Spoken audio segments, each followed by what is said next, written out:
and welcome to our podcast, Call The Midwife. We watch an episode of Call The Midwife and talk about it. Today, we are discussing Series 6, Episode 6. I'm Alex. I'm Becky. I'm Jen. A reminder that this week's episode deals with female genital alteration and mental health issues, so if those topics are ones you would prefer to skip this time, we understand and hope you join us for the next one. Can I skip this week's, by the way, because I've found this really hard. Sorry, carry on, Bex.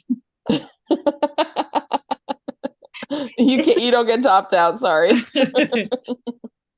This week's episode is set against the backdrop of the Cuban Missile Crisis. Sister Mary Cynthia remains at the Linchmere hospital, much to Sister Monica Jones' distress, but she's making progress and is moved onto a general ward, which means that Sister Julienne and Sister Monica Jones are able to visit and eventually bring her home to Nanata's house. We meet Nadifa, whose husband expects to send her back to Somaliland to give birth to their first child. But when she starts experiencing pain, she's seen by Nurse Dyer, who informs her that the baby is due any day. When Nadifa comes along to the clinic, they discover that she's been circumcised, which means that she won't be able to give birth without medical intervention. Nadifa is traumatized by the procedure that was carried out when she was a child. So when she goes into labour, she hides it. But with Nurse Dyer's help, she gives birth to a daughter. Meanwhile, Cynthia continues to struggle, and Dr. Turner arranges for her to be admitted to Northfield, where he also received treatment. Dr. Turner and Sheila move house. Delia pines for Patsy. Trixie rebuffs Christopher's advances, but with the threat of nuclear war hanging over Poplar, she agrees to a date. And Sister Winifred is still learning to drive. Whoa. Girls, we haven't said this in a long time, but I just felt like after watching last night's episode that I had to say this again. Throwback to our earlier podcast episodes, but like this episode had so much going on. Jen, we literally say it in every single podcast. Every single time. Well, I feel like we haven't said it in a while, but I just, oh my gosh, I felt like really overwhelmed. I was like, oh, this and the Cuban Missile Crisis. Like, I just was like, wow, like it just kept getting bigger and bigger and bigger. And then like just storyline after storyline. And I was like, oh my word, what's going on here? So I genuinely nearly fainted like 3 times. Oh, this episode was a tough one. I got queasy myself, which I'm not usually a queasy lady, but I thought this episode might be triggering for you, Jen, because of Sheila and Dr. Turner moving house. It was. Yeah, let's do updates. Jen? Oh, okay. Well, dear sweet listeners, I have moved. I have officially moved. Yay! We closed on our house a couple weeks ago, and since then it has been crazy getting settled and unpacking boxes. And when I literally saw the Turners going through their move, I was like, I should have put a trigger warning in about that for myself, because it was like, and she was like, oh, well, I've packed like, 1 box each for you and basically for Tim and Patrick, Dr. Turner, because they have to like give away a lot of their stuff before they go. And Tim said something like, he was like, why is you and Angela's box like so small and ours is so big? And she's like, well, we don't have the tendency towards hoarding like you two. And I was just like, oh my God, the roasting. But in our family, that's my mom is the Dr. Turner and I'm the Sheila. So anyways, but yes, I have moved and it's all wonderful and it's all horrible and terrible and, a huge headache. Oh, lovely though. We're looking at your house right now. We've had a tour. We love it. Yeah, we had a tour last week, because what we also did last week, listeners, we lost an episode. So then we started to record the episode again. And then it just randomly turned up. Which was awful.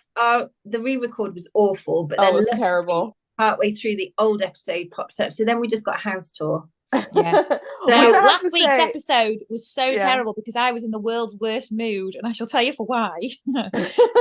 So you may recall I did a netball injury, which was I don't know how many weeks ago on the actual podcast, but in real life it's coming up to 11 weeks. And basically I found out that I need a whole ACL reconstruction surgery. So they've got to graft some of my hamstring, and it's just an absolute just from netball, and also a meniscus surgery as well. So I'm really pleased. I'm in a lot better mood than I was last week. So yeah, I was just a bit really tough in shock and a bit angry last week. Yeah. But you do get 2 weeks off post-surgery. Yeah. When you can sit with your knee up. Yeah, well, I'm going to have to. Yeah. Yeah, so in 4 months, when you get 2 weeks off, it's going to be really nice. That's going to be great. I'm going to love it. I'm going to love that. I'm going to love being in horrific pain. Well, the thing is, it's like, our two situations are not really analogous, but I'm just going to like force them to be for this one little moment. Like, it is really wonderful, obviously, getting reparative surgery that will then bring you back to health. And like, it is really wonderful, like moving into a new house and like getting to be settled and all that kind of stuff like that. But the thing you have to go through to get there is really, really tough. And girls, when I tell you that like, we had a plumbing issue, we had this issue, like we had to get appliances, then we had to do that. Like, it's been basically like one thing after another for like these first 2 weeks, and like for the moment I think we've got it all figured out, like, but it's just it's a hard jump to get through. But Jenn is, for our listeners, Jenn is basically living the Turner's, well, partly I am. living the life, because you've moved into a 1960s I house. have, yeah. When I saw their house, when I saw the price of their house, did you guys see the for sale sign? I was like, my eyeballs fell out of my head officially. But yeah, basically, like, we both moved into a house built at the exact same time. I also live in a 60s I love house. it. I love it. I think houses in this era are beautiful, and it's one of the things that really sold us on this home. And one of my favorite features in the whole house is I have a teal bathroom. Like, all the tiles are teal, and they're so beautiful. And anyways, They are. We can actually vouch for that. Yeah. Now, shall we go on to the episode? Actual Call the Midwife, what we're actually here to talk about. People who And never listen to us are like, who are these people? What are they talking about? And why do we care about their personal lives at all? And I think we should start with Nadifa's storyline just to get it over, because Alex nearly fainted 3 times. I just can't. I will say they did a good job of tackling a really, really tough issue in probably the best way, in terms of like, it was kind of like a tell don't show kind of a energy with it. Now, was it still really, really like tough, because obviously your imagination will do its own work, but like, I mean, hats off for even like going there, because this is a tough topic. I did think, because to me that it's completely alien, and I also didn't want to Google any pictures, but I thought it was clever use of the doll. Yes. Yeah. Very much. Yeah. Now, I actually do have some experience. When I say experience, not physically, but when we were at uni in the second year, Jen, when you'd gone back to America, we were living where we were, and I did women's studies. I didn't do women's studies as the main subject, but I did a few lectures of women's studies, and one was a film on female genital mutilation, is what they called it 20 years ago at the time. Yeah. And I got to the first basically title, and then I fainted, fell into the the aisle, because I was sat on an aisle seat, whacked my head really hard, and basically woke up with blood everywhere, with loads of people all surrounding me being like, are you okay? And I ran out. I must have looked absolutely insane. I just ran out of there, and then met our friend, who we weren't really that friends with, like this boy we knew. And he was like, with a head injury, blood pouring down my face, and he was like panicking, like, are you okay? And he took me home on the bus and took me back to our house to make sure I was okay. And you were there, Bex. Do you remember? Yeah, I do now. You've reminded me of it. You were at the house already. Yeah. She was at the house, and they kind of just took me in, and I had to just sit down, and they tried to make me go to the hospital, and I was just really embarrassed, and it was just really awful. So I don't actually know anything about the subject, because I just fainted and ran out. You got to the title card of the movie, and then you were like, nope, I'm not doing this at all. I'm just the world's most squeamish. Even if it was like a leg injury or anything, it just sends me west. Yeah. Well, in terms of terminology, I think FGM is still used, because the NHS, the World Health Organization, Barnardo's, the NSPCC, UNICEF, everyone's still using it. Okay. I switched it to alteration just because I'd heard some things about, because part of it that's tough is it is a cultural norm and a cultural tradition for the people that do it. And I have heard that now, and listeners, just to say, if anyone knows more about this and we're getting anything wrong, like, please feel free to correct. But I have heard that it's been much and much less practiced in recent years, and that it's started to really go away. And for people who are in that culture or in that kind of group, I don't whatever. I mean, obviously they're the guides in terms of like what the thing is, but I mean, it's still, I mean, the range of stories that you hear about it, if you kind of talk about it at all, are very vast. You know what I mean? Like, there's some that are much, quote, easier, kinder, whatever you want to say. And then there's some that are really, really very tough, painful stories to hear about the kind of person who's doing the procedure, like what's done to the person who's having the procedure done to them. And then even Nadifa, like, she says, like, it was done to me, and then my legs were tied together until I was healed, which I mean, let's talk about Nadifa while we're here. Okay, so for context, Mrs. Farah, or Nadifa, she's a lady from Somaliland, and she is staying with her husband over here. So he's a sailor, and she's quite unusual in her culture. Apparently, most people stay, but she was like, maybe their husband's not as fit as mine. I'm not sure I agree on that. Anyway, but she thinks she's 7 said months. Most people in my culture do what? Stay at home. Oh, right. Yes. Stay at home. Yes. Okay. Yeah. So she thinks she's 7 months pregnant, but Valerie sees her because she thinks she's actually closer to 9 because she has a bit of a turn, doesn't she? And her husband goes to get someone. Also, the fact is that she's supposed to be going away. They got a ticket that morning and she was supposed to be going back to Somaliland to give birth. Yeah. But imagine that boat ride, heavily pregnant. Oh, girls, don't get me started. Like, can you imagine anything worse than being, even if she was only 7 months pregnant, than being 7 months pregnant, being plonked on a boat for however many weeks to get back down there? Well, I get seasick, so I can't imagine. Oh, I get so seasick too. Yeah, no, and no amount of Dramamine or those like weird plastic bracelets are going to do anything. No. I was you're quite off balance when you're pregnant too, because your tummy is so far out. So you would like fall over if the boat was rocking. Oh no. No, I was quite annoyed by her because she was so unprepared. Like, she literally had nothing, and then later on in the episode somebody else gave her some nappies, but now I realized that she thought she was only 7 months, so actually she thought she was going to have everything abroad. Like, she thought she was going to go back to Somaliland, so she's also got she didn't want to go back. No, she was if she could have, she would have hidden that ticket. Well, exactly. But she also lived with her little sister Decca, and I don't know why she was going to school here. They didn't really explain that. But Decca was like, she looks like she was in her 20s at least, and then Decca looked like she was like 10. Yeah, maybe. Yeah. So I mean, obviously, huge age gap there. So I didn't think. But I still don't understand why she was going to school here if Nadifa was only staying here for a few weeks. I think Decca was created as a character to illustrate the storyline, not because it was like, oh, this makes sense, you know what I mean? Like, I think but I don't think she was. Don't think she was just staying here for a few weeks. I think she was living here permanently. She would go have the baby and come back. No, but Decca was gonna she was living here permanently as well, and we're like, well, why was she even here at all? But the thing is, like, I don't think that was like I think they created the character of Decca to facilitate the story, because she was a young lady who was so interested in medicine, like growing up in like modern England and like Western England and like all that kind of stuff. And she was going to school and she wanted to be a nurse and she cared about everything medical and, you know, all that kind of stuff like that. And then in the storyline, she is being called back to Somaliland to have the procedure so that she can be, you know, like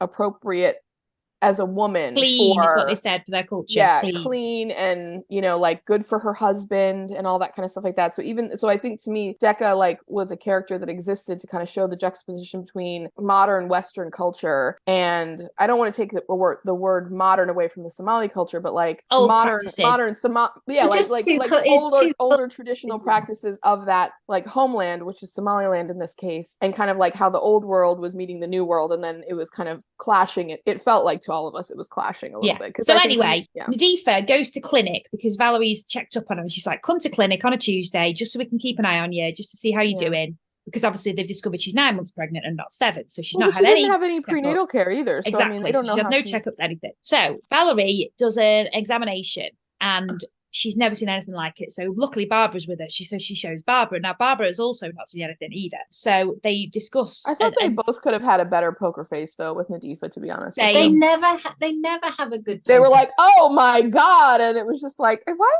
scaring this poor woman? Like, come on now. I know they were shocked, but. So they refer her to the London where they go and see a man. Cuthberts. Oh, is it some Cuthberts? Sorry. Where they go to see a man doctor, which she's very uncomfortable with because in Somaliland, a woman does the procedure, not a man. Yeah. So she's very uncomfortable with that. And just generally too, like having a man she doesn't know, like look at her and like, you know, like do all of that. I mean, it was that's very verboten. Actually, that's true. All my gynecologists have been men. Not that I've had thousands. That make me sound like really. Yeah. Oh, I've never had a man gynecologist. Did you didn't get to choose? No, I've had. Well, it's like when Gloria was when Sheila was in hospital and Gloria was in the bed next to her, And it was the same specialist, Mr. Kenley. And he just, like, there's no, I don't know, it's awful when you have to. Oh, I wouldn't have a It's man out for a doctor in I'll any. tell you that much. No, I would not do it. Well, anyway, she went there and he said, "What, the second any labour starts, you need to come straight back here. We need to do an episiotomy, an elective episiotomy, and, you know, she needs to go into labour here. You know, Yeah. it's the second it starts." Anyway, Valerie goes to make her a cup of tea because, you know, that solves everything. And Okay, can I just pause you for 1 second? It does help, let's be honest. No, I just made a note though, because like to me that was a real like miss for Valerie, and like I love Val, but I'm just saying, like, I wrote this note, the scene with the doctor, Nurse Dyer missed it in that moment, and I really think she did, because Nadifa was in there with whatever that doctor, like having him, like, you know, say all the things he was gonna say, and he wasn't, like, he was actually comparatively nicer than some of the other scenes with women previous, where he's just basically like, oh, this, you know, human body needs this, you know, like, not even like it's a person laying on the table. But then, like, you could tell that Nadifa was so, like, upset, you know what I mean? Like, she was not in a good headspace when she was having that done. And then the doctor left and she was still had the skirt, you know, like, just, you know, anyway, she still felt exposed and like very vulnerable, and like I feel a bit traumatized. And then Valerie was like, okay, you know, like, I could really like go for a cup of tea and a biscuit, like, I'll get you one and everything. And she just like patted her hand and then like walked out of the room, and I was like, you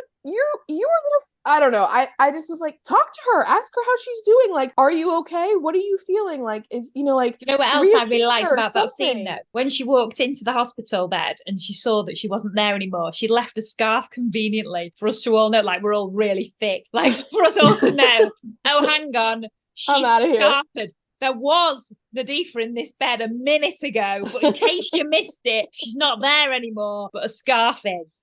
There were. Oh, also, one other thing that I really loved about this storyline was Decca. They were talking about Decca loving, wanting to be a nurse, and Barbara was really loving her and saying how she saw her in her whenever she was younger, like she really sees herself in her from when she was younger. She said she would love anything to do with medical stuff, particularly venereal diseases. Loved it for like a vicar's daughter. Oh, Barbara. Yeah. So at this stage, Nadifa is very much, I think she's got PTSD. Oh, same. Definitely, 100%. So going to the hospital, seeing Mr. Kenley, it's really triggered her. Do you think at that point she's gone into labour, or do you think that triggers her going into labour? I don't know. I think maybe because it's around the time anyway. I think this panicking situation won't help. Running off won't help. Doing all that exercise to get out of the hospital. Yeah. You know, she's not gone at a slow pace, has she, to get out of there? Maybe running home basically won't have helped, and she does then go into labour.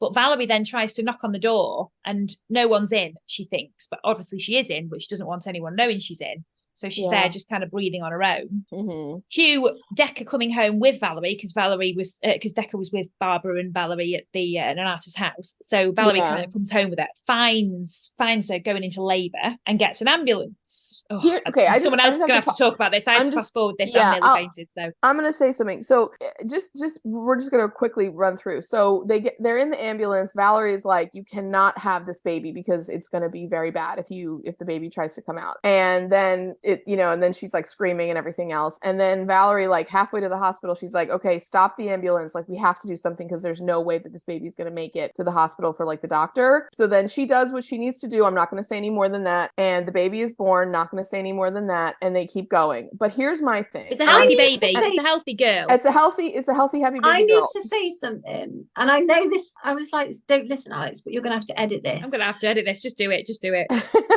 The only have a first live faint on a podcast. Carry on. Nadifa's really traumatized because she just keeps thinking back to the man with the knife. Yeah. It's the fact that Valerie's like, don't worry, I'm not going to use a knife. I'm going to use scissors. Yeah. And it's like, is that really a difference? No. But here's my question though. Like, it's genuinely like I'm hearing it for the first time, by the way, because I did have to fast forward. Carry on. Oh, it's really good. And then the thing is, like, even the way Valerie does, like, it's just, I don't know, any woman watching it, any person I would think watching it would just be like, oh my God. But the thing that I kept wondering as I was watching this whole episode is like, okay, this is Nadifa's cultural tradition. Like, she's gone through this, her sister's gone through this, her generations of women before her have gone through this. When the procedure is carried out, and then she has when her genitalia looks the way that it looks and it's functioning the way that it's functioning, because they even said like it could create problems with like urinary tract infections, like problems with menstruation. Like, I mean, there's basic functioning that has to happen down there that has to that is designed that way. We've evolved that way so that it can happen safely, so that everything's going to be able to work okay. And my thing is like, how did any of these people expect that this baby was going to come out? Because I mean, what she had down there was not going to be a viable thing for the childbirth. And I wish there was an explanation of what the cultural process or procedure or expectation is for like childbirth, because my thinking was, and this is because of the way Nadifa acted after, is that basically they have to do another something to get the baby to come out, and then afterwards I guess there's quote a repair where they put you back to what you were before, I guess. I mean, sorry. But the thing is, I just was like, how are women able to safely function as people with this thing? And I know that makes me sound probably so ignorant and potentially insensitive of it, but I just also, to be fair, like her mum's got her and Decca, so she's obviously had multiple children, right? There's obviously something that's and an older sister too, because she says my sister, who's older than me, was younger when it happened. She didn't have it so rough as I did. And Valerie visits later because she's coming to check up on her, and she learns that Decca's going to be sent back because she's going to have the procedure done, which we spoke about earlier. And Valerie is very incensed by this because obviously she sees the damage that it's done to Nadifa. But also, I did love when Nadifa stood up to Valerie, and because at the start we called her Mrs. Farah, and I'm not going to try and pronounce her name because I'm not going to be able to. But the fact that in her culture they don't take the husband's name, so all the way through this they've been referring to her as Mrs. Farah, but actually that's not her name. She keeps her family's name. And she was saying that women do the procedure, not men. It's not, it's not a male-led thing. It's a very intense cultural conversation to have, because, obviously we want to be understanding and sensitive that different cultures do different things. And respectful. And I think that Valerie's terminology wasn't. No, she was coming at it from a very kind of like, gut reaction, like judgmental place, which I felt was good in the way that it made sense, like for who everyone was in that context, they were all behaving kind of the way that it made the most sense for them to behave, especially for that time period. Like, I don't think, I know the nurses and everything and the midwives are all very, very sensitive to their patients and are always like patient first and stuff like that. But like, like cultural competency was not a thing back then. It just wasn't discussed. And so I think even though Valerie was clearly so caring and supportive of Miss Nadifa and did really want to be sensitive to not re-traumatizing her and like also caring for her and her baby in a healthful way and everything, she also couldn't kind of put aside the fact that this procedure was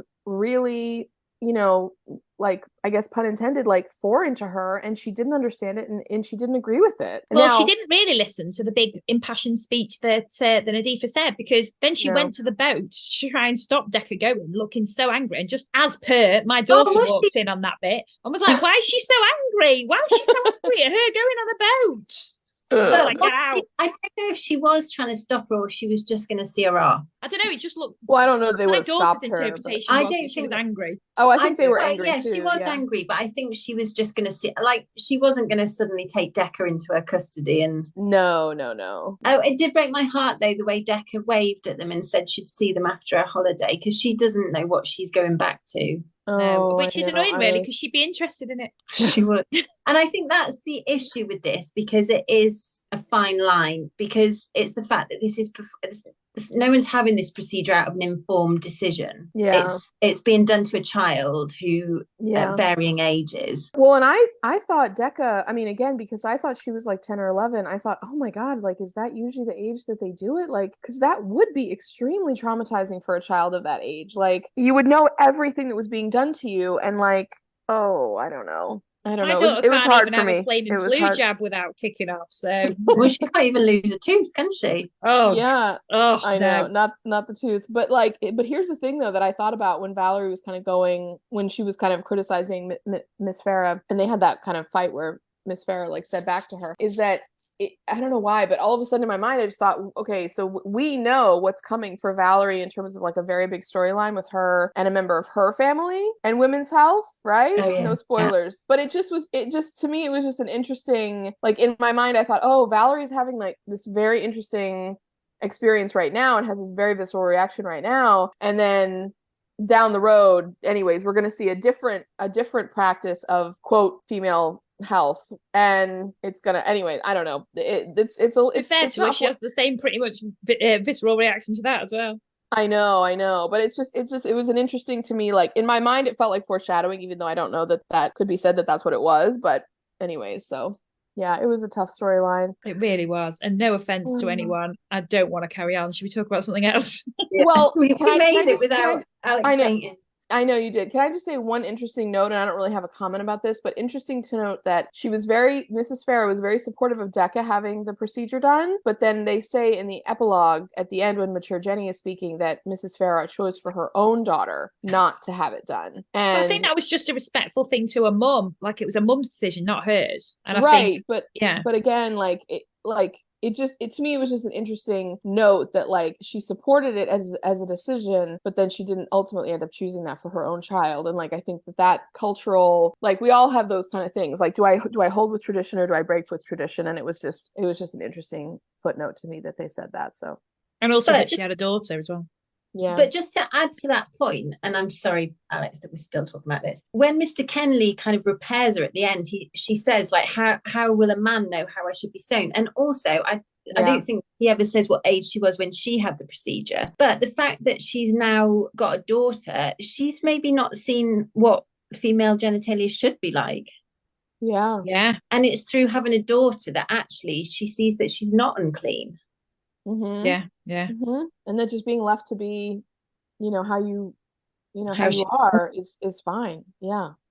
Well, I mean, you got to think too, like this child is being born in the early 1960s. So in like, let's say 10 years when it would be quote time for her to go back to Somaliland to have this procedure. That's, I mean, at least for the US, that was the height of the women's liberation movement and like equality for women and stuff. And so I have to think that was pretty much happening in Britain at the same time. So there was maybe like a lot in the air, you know what I mean? Maybe there was a lot of things kind of swirling around and, like getting discussed and like, ways women were thinking about things that were totally like new and quote radical. And so maybe at that time, and also having spent perhaps all those intervening years in the UK, maybe she did have a different, kind of view of, all of it. And she had maybe thought about it in a bit of a different way. I don't know. So, well, especially if she'd been living in England for 10 years by that point. Do you know what I mean? Right, like it's exactly. a very different culture. Yeah. And imagine Decca like coming back and then like growing up basically in that 10-year span. And then by the time she's in her early 20s, she had the procedure done to her, but she's decided to pursue a medical degree. Like she's decided to like do all of this stuff. And like she's a young, again, like, modern woman, like living in a Western culture where it's a totally different cultural norm. Again, not to say specifically good or bad about that, but just to say it's very different. And then maybe Decca has an influence on her as well in terms of like deciding what to do with the baby who's now a little girl, so just kind of curious to think about. So should we talk about Sister Mary something Cynthia? else? Yes. Oh yeah, that the really uplifting scene with Sister Mary Cynthia, her whole storyline. Oh, the first bit of the show where Sister Monica Jones waiting at the Linchmere to praying for her, trying to look for her. I know, and then Cynthia's getting the electroshock therapy, and she just. And the nurse is like, why are you not fighting anymore? Like, what's with the not fighting it? And she's like, I'm just too tired. And it was just so bleak. And then she's put onto a general ward because she's improving. And that ward was absolutely horrific. And that's with improvement. Like, imagine that's the improved place you go. Yeah, but although that ward was horrific, I did think her nurse was lovely because when she came back from the electroshock treatment, she was like, what you need is a nap and then a nice bath. And I thought, oh, lovely. A nap and a bath. To be fair, it's like bare minimum of kindness. And we were like, oh, that's amazing. Yeah, they really did. Because like even then later on when Cynthia like woke up to do her prayer, she was like, oh, you have to get back in bed. And she's like, but I'm supposed to do my prayers upon waking. And she's like, yeah, I really don't care. Can you get back in bed? And then she's like, okay, I guess I will. And then she like realized her Bible was gone and she's like, well, people steal stuff. Anyway, get back in bed, okay? And Cynthia was like, oh, I guess. And like you could tell she was just. No, I'm not being funny. How common are Bibles are everywhere. Surely she could have been like, oh, do you know what? I'll find you another one. Like, it didn't have to be that one. At the very least, literally the very least. I mean, it was just, and I kind of felt like, as I was watching the episode, that Cynthia was, quote, like faking getting better just so that she could get the heck out of there. You know what I mean? Because like, she seemed a bit more lucid. She did, well, look, this is the thing with the electroshock treatment, isn't it? Because they see improvement after it, but then it's not a long-term solution. And then as the episode goes on, obviously then as she comes back to Nanata's house, she then starts to struggle again. Yeah. Yeah, but I just felt like she was hiding her inner life from the people at Linchmere, because it was like they don't care, they're not doing anything about it. Like, I'm getting the electroshock therapy, which, like, now again in 2023, that has had a bit of an evolution as a therapy for people who have certain types of conditions, but the thing is it's still a very, very rare form of treatment. And my thing is that, like, as I was watching the episode, I was like, what specifically is the issue that Cynthia is struggling with here? Like, is it a, like, an anxiety brought on by that traumatic experience of being assaulted? Like, it seemed at times a bit like it was a depression. Like, and I'm not saying we have to have a diagnosis, but, like, I was like, what is she specific? And then she talked a lot about, like, God and, like, trying to find her way and not really believing, but then, like, also believing a lot, and then, like, feeling, like she doesn't feel like she's, like, loved or, like, remembered or whatever. But then Sister Monica Jones says, but he, like, you are always with him, and, like, he does always love you and everything. And I was just like, I wish they would have given a little bit more clarity to what she was dealing with, because at times it just felt very vague. You know what I mean? I was like, is this a crisis of faith mixed with but again, other things like that? Like, not everything does have a solution or an answer. Do you know what I mean? Like, I think that's I quite agree, common but as well, that they don't know. We'll never know. Do you know what I mean? But we talk about the reunion between Sister Mary Cynthia and Sister Julienne at the hospital, and also Sister Monica Joan. It was just absolutely. It was beautiful. It was absolutely beautiful. But what was heartbreaking was Mrs. Archibald. Oh, the Bible stealer. Yeah, that one made me really sad. Was there any extra scene where they gave anything else about her, like, or anything was? Well, this might have been a deleted scene for you, because the nurse explains to Cynthia that she's had a lobotomy. Oh, we had that. Yeah. Oh, okay. But well, that that's was the con- no, but that was so tragic. Like, the way she said the lobotomy, I was like, oh my God. I mean, that just because then the day that and I'm kind of splitting between calling her Sister Mary Cynthia and Cynthia, because at the end she decides she wants, when she goes to Northfield, she just says to be called Cynthia. Yeah. But when the nurse says that somebody's come to collect someone, and Mrs. Archibald gets so excited, she thinks it's going to be her son. I just think, oh, I know, it's so sad. I tell you what, though, Jen, on the Sister Mary Cynthia thing, SMC, I'm calling her. I think it does show she's come quite far, because that Bible was a real comfort for her in there. And when she finds out that Mrs. Archibald's stolen it, she's just like, you keep it. Like, it was really nice of her to do that. It was really nice. But then she comes back. But I did think that did show some Mary improvement. But obviously, then she comes back and she is struggling at Nadifa's house. She thought she wouldn't be, because she's got quiet, she's got peace that she didn't have at the Linchmere. But then she goes in to Compline and she's there and she's really struggling and she's quiet. But did you see who else was in Compline? The other nuns back. That could be us, just saying. Why are they so short-staffed at the nurse's house when there's all those nuns loitering somewhere? I know. Okay, so the thing with Sister Mary Cynthia too, that I noticed is her bedroom. They put her in this really large, massive bedroom with, like, all this furniture and, like, carpeting and everything else. I don't know if the other girls have carpeting or not, but I just after but they're all crammed in together. Yeah, no, I know, that's what I'm saying. Big room with room for a desk. Yeah, and a dresser and all this other stuff. That's what I'm saying. Like, I hadn't noticed it as much in the past, but now when I was watching it and they put her in that room, I was like, oh my God, this is so clearly like a bigger and nicer room than the other girls you've got get. Trixie and Valerie in one box room. And I know I'm obsessed with the room situation, but and then you've got Phyllis and Barbara in another, with they've had to put tape across to see who's there, and they've not got enough room. All I'm saying is that fair? Yeah, no, I agree. And the other thing that I was going to say about Cynthia is I'm glad that Dr. Turner finally got her to go to the place that he went, that he was so restorative for him, which I think is really, really good. Yeah, no. I like the way that that nurse came out and she was like, "Oh, I'm nurse something, but everyone calls me Barry," because her last name is Barrington. I thought that was so great. And then she said, "What would you like us to call you?" And she said, "Just call me Cynthia." And girls, this is a wild conjecture because obviously we have no idea what really happens, and I don't even know if we see Cynthia again after this, but I don't think she's going to stay a nun. I'm just putting it out there. Like, I just don't think she's going to stay a nun. I know she is, like, oh, I want to start with my postulant stress and, like, then I can kind of rebuild from there or whatever. But I think it's hard to stay devoted to something that you're not quite sure about why you're being devoted to it. So I think you're right. Well, the thing is, what I do think's helped?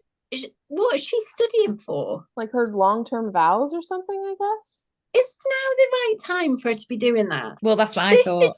Sister Julienne is very much like, now is the time to rest and replenish your spirit. It's not the time to be studying and stressing about an exam. Well, the No. thing is that, like, and I don't mean to say this in any way as a criticism of Cynthia, because I absolutely adore and love Cynthia in every way, but like the thing is that like I feel that the way that Sister Julienne is, and the way that Sister Monica Joan and Sister Evangelina and even Sister Winifred are, is that they feel like very settled and like secure in their like place as nuns first. In their faith, And and then it's like, you know, whatever challenges we may have, like me being a nun and me being like in this role, like very devoted to this, you know, like life choice, is kind of like that's rock solid for them. And with Cynthia, I feel like, you know, she was a midwife first, and then she kind of, you know, came to it. I mean, even Jenny, like literally real Jenny, like in her books, talked about how much like being around Sister Monica Joan and the other women, like the other nuns, like really affected her faith life and like gave her like a really powerful connection to faith that she hadn't had before. And so then it sounds like from the books that she like went on in her real life to have like an actual faith, you know, like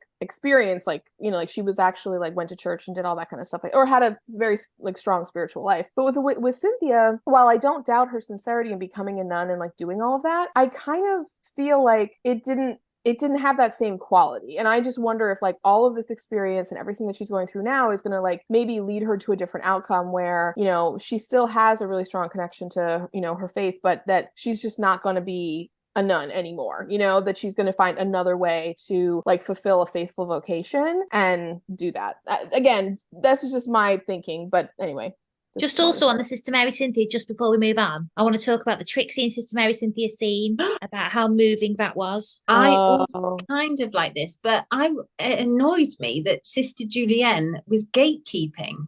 Yeah. But I will say, I don't think she was gatekeeping in a Sister Ursula kind of way, in a I'm more important than you, I'm going to look after her way. I think she was doing it purely out of making sure that Sister Mary Cynthia had lots of peace and rest. Like, I think she knew how troubled she was and she didn't want to be in trouble anymore. I think she was wrong. I think Trixie would have been absolute balm to her, but I think that's why she did it. So Trixie nipping in to give her a nice soap would have been too much, but studying for exams was fine. Well, no, but Sister Julienne didn't want her to do that. Cynthia did that on her own, remember? Also, as we're talking about saying goodbye scenes, the Sister Monica Joan scene, saying goodbye to Sister Mary Cynthia. Oh my goodness. Sister Monica Joan is one of the best actresses. She emotes through the screen. When she was saying goodbye to Sister Mary Cynthia, I just burst into tears. Oh, I was sobbing the whole time, girls. I was sobbing the whole time. Forget it. Ugh, no. It was so good. So beautiful. So beautiful. I feel like Sister Monica Joan for a long time now, because we're into series 5, I guess. Is that right?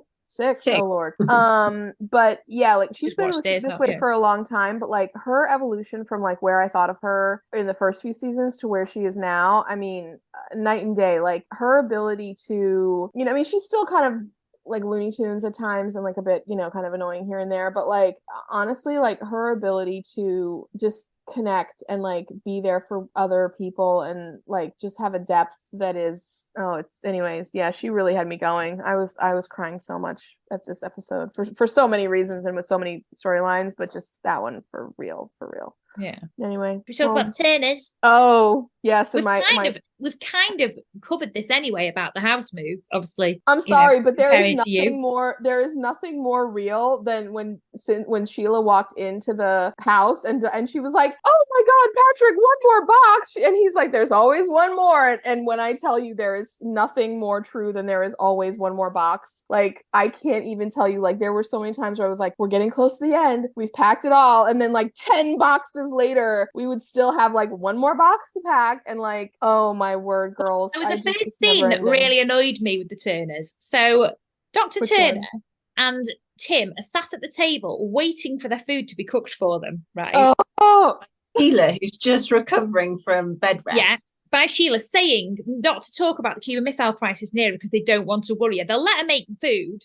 They'll let her plan the whole move. They'll let her do everything there. They'll let her do. They're like, "Oh, where's the tomato ketchup? Oh, it's packed. Well, why is it packed? Well, why have you not packed it, mate? Why have you let it all go on to her?" Also, by the way, she's not only packed like probably everything, but she's like, "Well, me and Angela, like I've done everything for us. Like all you two have to worry about is yourselves." You know what I mean? But that's my point. They're like, "Oh, don't worry her." Well, but you're absolutely fine with her worrying about the whole of the move, all logistics on that. How is the existential threat of nuclear crisis like any like more real real or pressing on her than like literally packing up every possession that she has ever owned, like into her home, and then organizing a whole move across town. And cooking for them. Yes, as someone who literally has just done it, I can tell you, I would be less concerned about nuclear war than I was about my home move over the last 2 months and all the headaches that caused me, okay? Like, I don't have any control over nuclear bombs, but I do have control over the fact that I'm not going to have a place to live and like a pot to piss in and like something to eat, you know what I mean?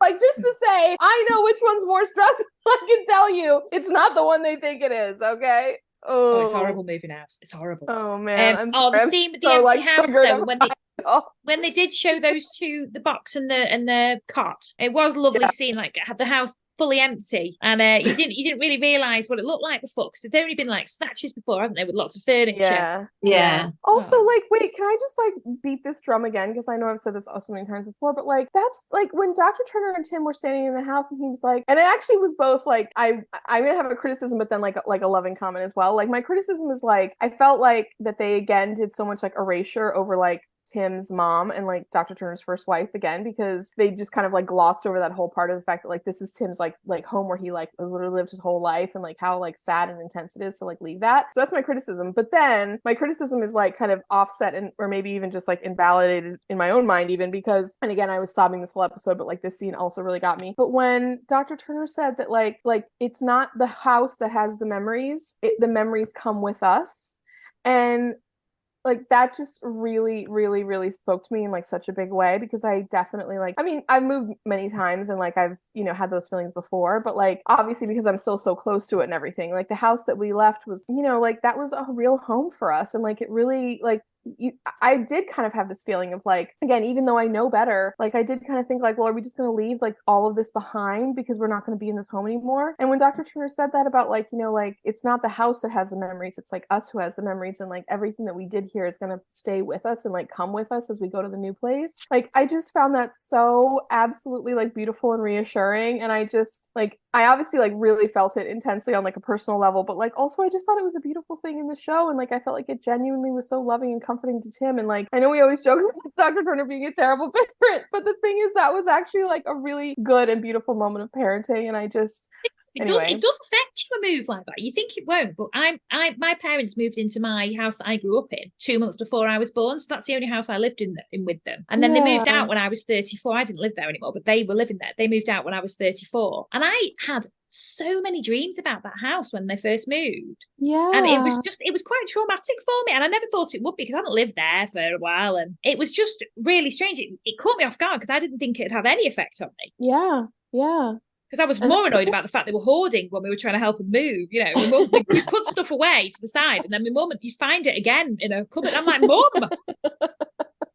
Do you know, I have to be 1982. I have to be really careful if I take stuff to a charity shop, because I'm like, I have to go to one that's far away, because I'm like, if I don't, my mum's just going to buy this back and be like, oh, look what I've got here. Well, I'd say you're one of the least hoarding people I know, Bex. Like, you have a really, really good ability to like clear out and get rid of things, and like really if anything, it's a problem the other way. You get rid of too much. Like, oh, I don't need that anymore. You're like, Bex, that's literally like. Oh, speaking about hoarding, I've told you to, but I've literally spent the whole of my day yesterday in my 6-year-old daughter's bedroom getting rid of a load of old toys for Christmas. So we've actually got room for new crap to come in. So I'm just there getting rid of loads of stuff on my poor knit. Oh, it's been awful. But I spent like 6 hours yesterday just going through like 4 years worth of just ridiculousness. Well, even she said, like, so she got on the call before we started, and she was like, it took hours. It's so funny to hear this little girl just go, it took hours. Yeah, do you know what she did during it? Just played with a load of toys. Oh, I like that. I started playing with that again. Oh, and I love it's one of those things where you pull everything out and you're like, oh, I'm going to sort this out. And then halfway through, you're like, I don't want to do this anymore. But you've like gone past the point of return.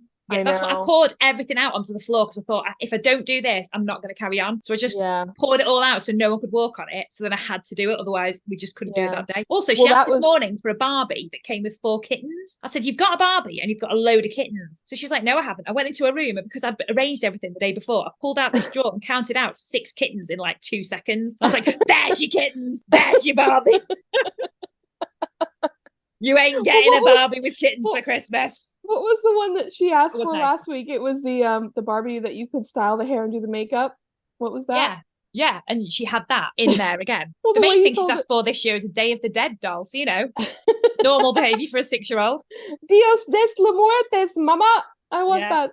Yeah. Oh God. That's so Anyway, funny. sorry. Shall we move on to Trixie? Yeah, No. just to say the move went off without a hitch, but their house cost literally $2,500, which like kill me right now with that price. And then massive, also, do you know what though? Did you see the house? It's like a council house built in the 60s.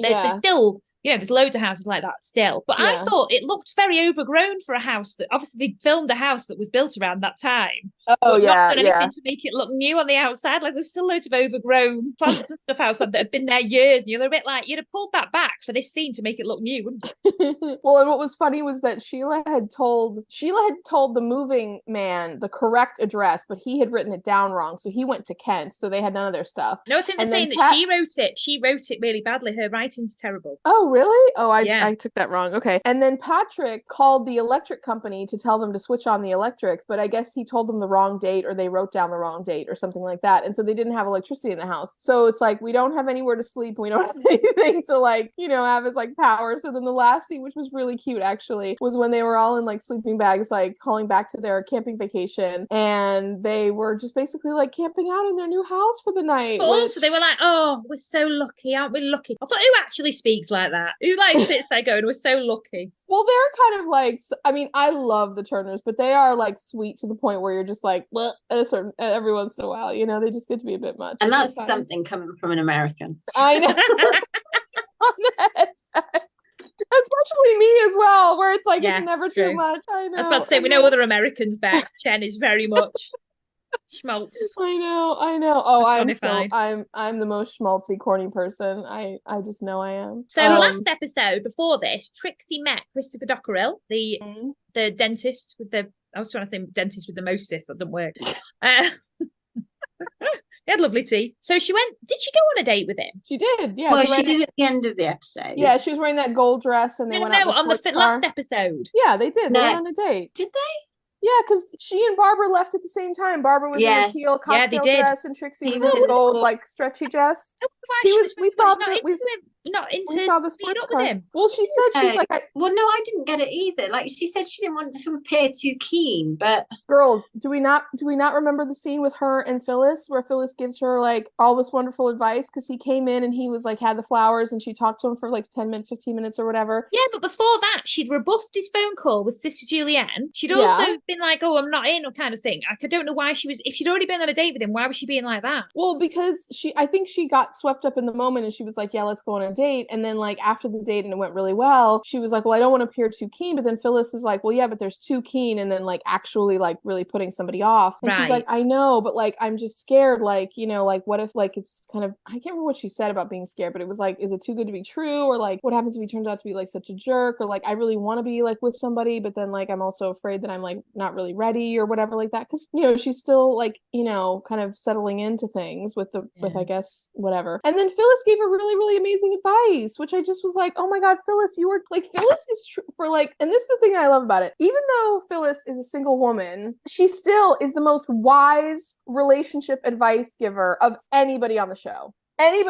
Bar none. That is my opinion. She speaks to relationship so well. And actually, when she said to Trixie about like not being afraid and like going for it, it really made me think of how like even though she got burned, like she went for it with like Mr. What's his face, the one from the Spanish class. She's willing to put herself out there. Like I just talking about dating as well in the 60s. Like how brutal was it that Christopher Dockerill had to go and knock on a door with some flowers, be greeted by a nun, who then grills him. Yeah, have a massive like lecture about mercury fillings. Then Nurse Crane's like, oh, great, you're here, come in. And he has to go and speak to these two old women. Nowadays, they just text or swipe on Tinder. They don't know how good they've got it. In the 60s, they had to graft. They know that's the true meaning of graft. None of this Love Island rubbish. They're grafting. I don't know if I wish we could go back to that time or not. I don't know if I'd want. I mean, modern dating is absolutely terrible. With him, because she was like, "There's no." She didn't want him to look a fool having to walk away with a bouquet. Yeah, she advocated, and I loved the way she called him She called him Trixie's gentleman caller. I know. But I love the way it took basically a threat of a nuclear war to get her to ring him. But also, how good was Nurse Crane with the cubs, considering that she didn't want to do it? I know. Oh, she's amazing. She's amazing. Also, can we just talk about the date? So Christopher Dockerill's like, we can go anywhere in London, anywhere at all, do anything you want. And she just wanted to sit on his car bonnet and snog him. And I'm a bit like, what about the Ritz, mate? You could go to the Ritz, or do you know what I mean? I don't want to sit on a car bonnet. Get piles. I think that was kind of cute. Like, you know, I thought it was nice. I liked when he put her. I liked when he put her coat around him. When he put her coat around her, I guess. Yeah. That could never happen to me. The coat wouldn't fit. It would like barely be like a scarf around my neck. Now, did you see the scene of Fred and Violet dancing in their home as well? Oh, they were so great. Oh, wait. So actually, let's just transition just slightly. You guys, Fred's overalls, again, make like another appearance. I clock them every time now. Oh my God, I freaking love those overalls. It's like I'm looking at you. The thing that made me laugh, like, so the Cuban Missile Crisis actually, it is what prompted Trixie and Chris to go on the date and everything. The thing with Christopher that I keep on thinking is like, I feel like he's one of those guys that like, this is going to sound really rude, but like if I saw him, I'd be like, oh yeah, he is cute. But then like, I wouldn't think he was like that amazing. But like, as he gets to be like a sweeter and sweeter guy, like it's kind of where you think he's like much, much better looking. Do you know what I mean? You know, I think he's really good looking. I think they've chosen him because he's really good looking, if I'm honest. Well, he is really good looking, but I don't know. There's something like, this is gonna sound so rude, but like he's very handsome, but there's something also slightly kind of like goofy to me about his like way. If you're listening, actor who plays Christopher Dockerill or any of his family, we do apologise. That is not a podcast endorsed. I don't mean it in a bad way. It's one of those things where like to me, like if you said like I think like Tom is like, how many likes are you gonna get in this? Sorry. I think Tom is like a bit more like kind of classically like good looking in a certain type of way than Christopher. But I feel like, and Tom is a sweet guy too, so that's not a criticism of Tom, but like I feel like Christopher is one of those guys that like because of his personality and everything he is and does and like all that kind of stuff like that, then he just ends up like going up and up and up, and then like when you look at him, you're like, oh my gosh, most handsome guy in the room, like no questions asked. It didn't mean it to be like that rude of a thing, but just like I feel like Christopher is kind of one of those guys that like grows on you over time, which I feel like he kind of did with Trixie, honestly. To be honest, I'm just dazzled by his teeth. Ever since I saw his teeth in that episode, really good teeth. His teeth are a 10, like unequivocal 10. But the thing that I found really interesting about this, and this, I remember what I wanted to mention about Cynthia before we moved on. So the Cuban Missile Crisis is interesting that it's happening. I kind of think of the Cuban Missile Crisis as being a very American thing because it's like our history and like it was JFK, and not that it's like only ours. I don't mean it that way, but just like I wouldn't have thought that like, I mean, we get taught about it in school and everything. It's a big part we did too. But I just didn't. I guess watching this episode, I was kind of surprised at how big of an impact it was having globally, you know, which makes total sense in hindsight. But like at the same time, it just hadn't registered with me that would be the way that it was. But and this is like purely a coincidence, but it was interesting to me that they referenced a lobotomy in the episode about the Cuban Missile Crisis, because one of the things that about it is that JFK, one of his sisters, I actually looked this up while we were on our break, was Rosemary Kennedy was his younger sister, and she had, you know, some mental health issues or whatever. I'm not 100% sure, but there was a lot of things going on with her, and she actually had a lobotomy performed on her, and she was never the same after that, and she was always kind of hidden away after it happened, and she was really young when it happened. She was like 23. I knew this because of TikTok, you know, our main source of information on this. Yeah, basically the modern encyclopedia that is TikTok, and it was a huge shame and like grief and terrible legacy of their family that this happened to her, because as soon as it was over, they realized, you know, how terrible it was and like what had really been done to her. But it was just interesting to me that, even though I'm sure it wasn't really related, but like that they had a woman who was a victim of a lobotomy in the episode. And then anyway, well, the Kennedys are fascinating though, aren't they? Oh, the Kennedys are a fascinating family, like a truly fascinating family. Yeah.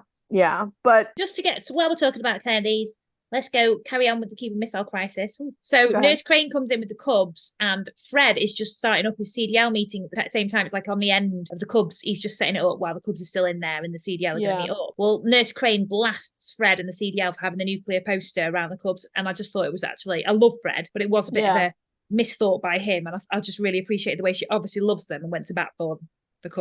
Yeah. I was loving the fact that Fred was advocating that they should all paint their windows white because that was going to deflect a nuclear blast. I'm so glad you brought that up because I literally was like, that is the stupidest thing I've ever heard in my whole life. I was like, as if white paint on glass windows is going to do absolutely anything has at either of you all. ever read the book Threads? No. Oh, I was obsessed with it. So when we were in our last year at primary school, we read the book Threads. Looking back, what were my teachers thinking? Giving like 10-year-olds this book about nuclear war. It was horrific. It's a really dark thing. And there was a TV show about it as well on BBC. Really dark. But I was obsessed with nuclear war when I was like 11 onwards for a little bit. Now we know where my daughter gets the dark side from. But yeah, it was absolutely horrific. But they had all tips like that in that as well, like what you needed to do, get stuff to board your windows up. And I was there having dreams about us doing it in our house, where we do it in our house. And even to this day, I still think about where we'd go and what we'd do. We've got a cupboard under the stairs. That's where we'd go. But that kind of thing, like thinking about it all the time. Yeah. You were very much like this because when we lived in uni, you would quiz us on what our escape route out of the house would be.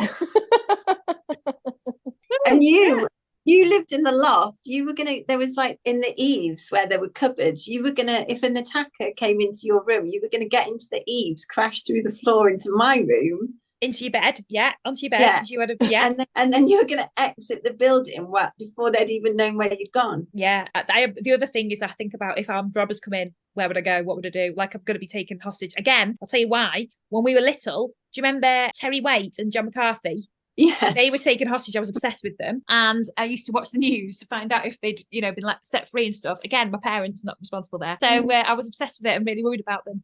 So that's where that's come from as well. Like I'm going to be kidnapped. No one would want to kidnap me. But yeah. When I lived in New York, my friend and I, one of my best friends, she lived in the apartment right above me, and we were in a building. So I was on the second floor and she was on the third floor. And for the first time her boyfriend ended up moving in, but at the beginning when it was just her, we decided that we were going to have like an action plan if like either one of us had anything happen to us. Like it was like, here's how we're going to call each other on like, the phone, and then like, what like signals we'll send each other in the building to alert the other one that, something has happened, and like one of us can like take refuge in the other one's apartment if anything goes on wrong or whatever like that. And, nothing ever happened, but we definitely did that work for sure. So it's not just me being an absolute weirdo. Also, no. One more thing I want to say about Nurse Crane, saying that so Sheila had these magazines she was doing a big clear out, and she brought them to the clinic saying, oh, there's some nice fashion editorials in there. And Nurse Crane said, I've never needed an editorial to tell me how to put myself together, and I've never had any complaints. Just made me absolute lol. The shade. She's such a boss. I love her. Who I was not liking was Sister Winifred, because she's learning to drive. Oh, that was lols though, with the cushion. It was funny, but I didn't like the attitude she had towards Nurse Crane, considering that Sister Winifred has just decided that she's going to learn to drive, and then she's going to drive Nurse Crane's car. Well, she's acting like people are making her learn how to drive, and it's like, no, babes, nobody asked for this. Like, you're the one who wanted it, and now you're acting like it's this big chore and everything. Like, you don't have to learn how to drive if you don't want to. Like, my goodness. It's true. Right. Yeah. Shall we do heroes and zeros? Yes. Who's going first? I'll do mine first. Oh my goodness. That's the biggest shock of the series. Shock and surprise. Okay, I like to do my zeros first so I can end on a high note. So my zero is going to be, there's a lot going on this episode that really makes me sad, but my zero is going to be the lady who had the lobotomy. Mrs. Archibald. Mrs. Archibald, yeah. There's just a lot of sad stuff. She only took a Bible. I know, and I just felt really sad for her. Like she had the lobotomy, that was terrible. She also like kept. Why are you making it your zero? No, I think she's saying what's because of what happened to her, not not the fact that she stole off Cynthia. No, that's harsh. No, I just like what happened to her is the zero, and I just feel really sad for her. Yeah, Sorry, carry on. Because she was a victim, and like she had that horrible procedure, and then she was waiting for somebody that was never going to come, and then even when she had like a moment of connection with Cynthia, which was very sweet, then that was like Cynthia leaving, and then she knew that was like she was gone, and I just feel like she's probably a very like lonely person, and like Linchmere is just a very like cold and I think relatively unsympathetic place. So I felt really bad for her, and like my heart really goes out to people who are in that kind of situation. So that's my zero. It's very, very sad. My hero is Phyllis. I just love her. I just absolutely adore Phyllis so much. Like if I could be the Barbara to her, if I just would every single day. Like, I think her advice is always so great. Like, she is the relationship expert. Like, she's helped Patsy and Delia. She's helped Trixie. Like, she's helped Barbara and Tom. Like, she just is like, and even like the Cubs, like, she's so protective of them in exactly the right way. And like, you know, she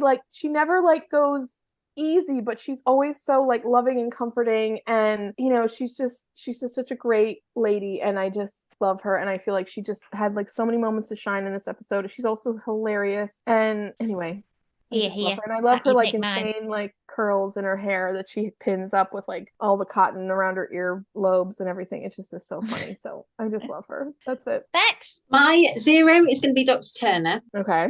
Because he constantly is aware of what's stressing Sheila out and what could be done to help her, but never does anything personally to help the situation. Yeah. Involved in that. That's need to worry about that. That's not his business. And then my hero. Now, I feel like my hero should be Val because she stood up to Nadifa, but then at the end, she was very condescending to Nadifa. So I'm not going to have her. I was going to have Phyllis. I'm going to have Fred, because he kept going to collect Sister Monica Joan from the Linchmere. And I just thought that was... And you could see that he'd literally just rolled out of bed and gone to get her. Yeah, and he wore those amazing overalls again. So my hero was going to be Phyllis, and my 0 was going to be Dr. Turner for both of those. So I will change mine. My hero is going to be Sister Mary Cynthia for coming through complete adversity and doing amazing. And I really, really hope that she does well at the Northfield. So she's my hero, and I just think you know, she's getting herself, she's really trying, and I just think bless her, I just love her. My 0 was going to be the Doctor, because I don't like him, but at the same time he wasn't actually that bad. The doctor at St. Cuthbert's, yeah. Okay. But it wasn't actually that bad to Nadifa. That's just the way he is, so he wasn't actually terrible. So my 0 is going to be Trixie for just basically ghosting, 1962's ghosting of Christopher Dockerill, making him go into a nunnery with flowers. Like, my goodness, mate, what, making a man work? You know what I mean? I know it worked out fine, but it couldn't have not. It's amazing that ghosting didn't exist until recently, because honestly, like, no better time to ghost than like in the past, when like, well, if you remember What Do You Call His husband, Marnie's husband, he ghosted. Yeah, but like, that's the thing, like back then, like, you could literally like up and leave and no one would be able to know where you were or find you like at all. Like, you could just, I mean, think about like the cliche about like, oh, you know, like so and so went out to like pick up a gallon of milk and they never came home, you know what I mean? You just like never see them ever again. Like, it's just wild that ghosting didn't exist until like not that long ago. Yeah. Anyway, right, just really quickly, I've got some comments, listeners. Okay, so Jane on Instagram says, I love the podcast Recall the Midwives. It's so good. Please continue releasing episodes, please. Well, Jane, we're recording one right now and you're mentioned on it. Oh. Yeah, I've also got a message from one of our listeners who you actually sent cards to, and she's received yours, Jen. Loves it. Sent photos. Was very, very pleased. Becky, you slacking. Yeah, I'm still in the post.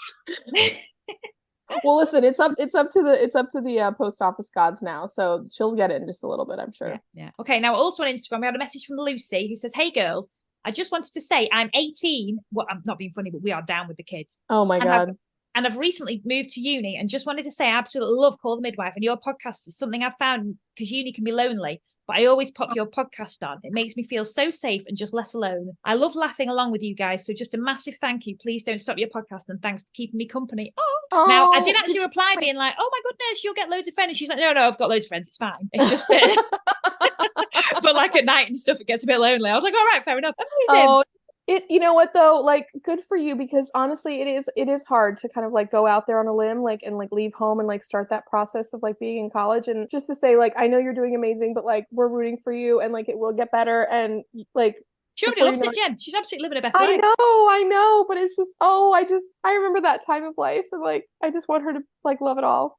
Well, I actually did a story tour about how me and you didn't really know each other until like just before Christmas, so it'd been a few months. I know. And then she was like, yeah, no, honestly, I'm fine. I was like, oh. Well, I'm glad we can be part of the friends she has at uni. Okay, now another one from Rebecca on Instagram. She says, I have been giggling at the absolute hatred of Sister Ursula. I don't know who that could have been. Sure. As much as I also hated the character, I also felt it refreshing for a somewhat realistic version of a nun. In that time frame and before, they were horrible, and she's totally right. Just think mother baby homes in Ireland. Although I love a calm Sunday show, the reality is they may not have all been that accepting and open. So for me, it was nice to see some reality of some nuns.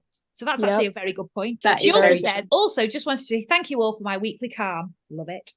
Actually, maybe that's why we don't see any of the bonus nuns from Compline, because they're the awful ones. Yeah. They suck. Yeah. They're like, we refuse to go and help a mother having a baby. Now, two people, Stephanie Nicholson and Erin Jones, have also said, Jen, when you were saying about the Bobby baby thing, apparently it's the opening song from the musical Company. So that could be why you thought it was something.